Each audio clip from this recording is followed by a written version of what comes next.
both you and Mr. Rogers have certainly fairly recently outlined your views of going it alone, of the strength of both of your franchises. So why is now the right time, and how did this actually come to fruition, given, of course, that that both of you certainly have seen a very strong path ahead for both your companies as independent?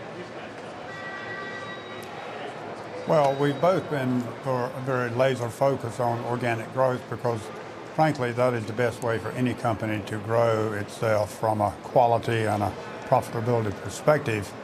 And to be honest, it's the only thing you can really control. But at the same time, Bill and I have talked for a long time from an industry perspective about the changes in our industry and the tremendous increase in the need for technological investment to be able to provide the level of digital capabilities that our clients now demand. And our clients now demand what I call real-time satisfaction. They want what they want, when they want it, right here, right now. And so we are all facing an increasing set of complex economic realities where we have to invest more and more in technology. So while each one of us was doing fine today, we both recognize that to go forward, move forward with the best premier financial institution, we needed additional scale so that we could make the technological investments necessary to provide the very best digital platform and other technological support features. And so as we talked over the last few weeks, we recognized that we had two great companies that were doing fine, but working together we could do even better. Yeah, I think the key of the E is that it's E, and we have two really strong institutions coming together. But Kelly and I also talked about it has to be for something, so this is for the future and building for the future.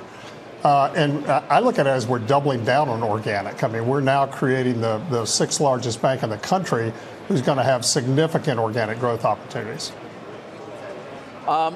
Mr. King, I've followed mergers and acquisitions for a very long time. I think it's fair to say that merger of equals have a somewhat checkered history. Some work, some don't. You said on the call you're going to make this the best merger of equals that's ever been done. How are you going to do that? Well, fortunately, I've had some experience. As you may know, we did a very successful merger of equals in 1995. Now, I recognize that was a number of years ago, but it is a very important level of experience that we have had.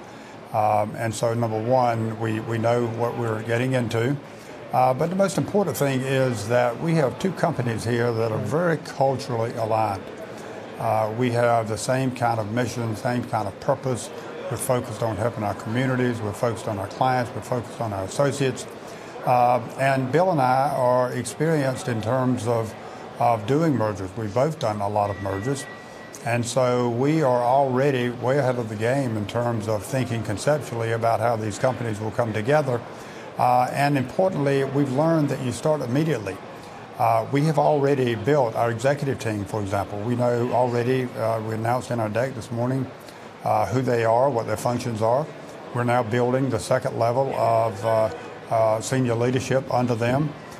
We will begin next week with the executive team leading the integration process. We will be working together to pick the best systems, the best processes, the best people in all of the various areas. So it's a methodical, it's a very difficult process, but it's conceptually fairly easy to understand what to do. The key is to do it fast, do it efficiently, keep a keen focus on your clients and your associates, be very sensitive to your communities, and that's exactly what we're going to do.